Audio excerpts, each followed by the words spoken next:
It's a 6:35 just about. Identity theft, data breaches, compromised debit cards.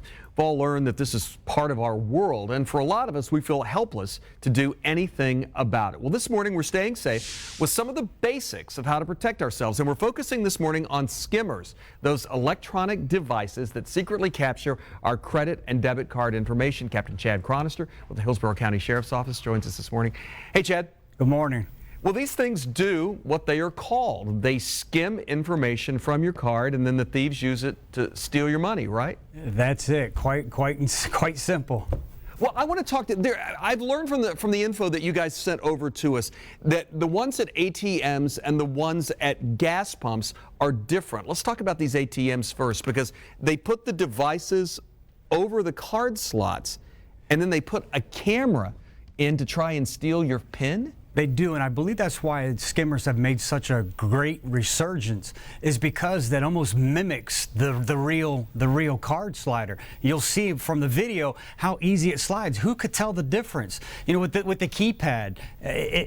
I think that's why it's made. You know, back in the old days, it used to be so large that it was almost too easy to spot. But now it's not. And like I said, look at that. Yeah, you slide your card in there, you wouldn't know the difference, and boom, they have your information, and they're off to the races running. They usually have a little pinhole there with a camera, and they get your access code, and they have access now to do your banking information. Gas pumps are different.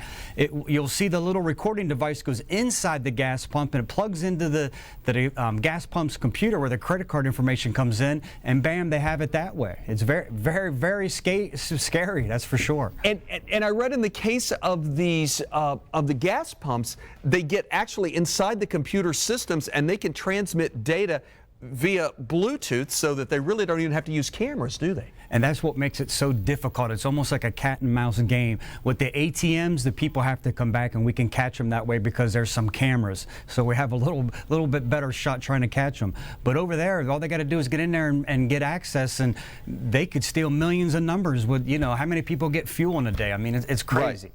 And one of the things we've learned, especially at the gas stations, specifically I should say at the gas stations, is they can pull up in vans, and they can be at like the last gas pump, maybe where the security camera can't see you as well, and perform this operation without even the security camera seeing them do it.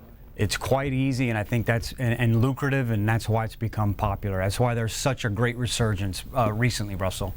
And who's doing it? That's the question. I mean, some of it's just your common thugs and thieves, but you've got some sophisticated gangs from Eastern Europe doing this too, right? And that's what we found, that they capture their information here and ship it overseas and over to Europe, and it's become, like I said before, quite lucrative. It's a very lucrative criminal enterprise is what it is. All right, let's talk about ways to stop this, to combat this. I understand there are new kinds of credit cards called an RFID, radio frequency identification, which replaces the magnetic strip, right? And I think that's a great tool. That's a great tool to help this from not happening. It's big in Europe. You see a lot of European tourists that come to America, come to Florida. You'll see them, they have this encoded chip. Much more difficult to steal a credit card's information when you have this chip. And we've also said, if you can, whenever you can, when you're buying gas, use cash if you can, right? That's exactly right. When you can, if not, at least use your credit card. It makes it more difficult. That your institution will at least reimburse you. You're better protected. With an ATM card, with a bank card, you know, not as much. All right. Hey, we got to leave it there. Good to see you, Captain Chad. Good to see you. Have a wonderful day. You too, man. Take care.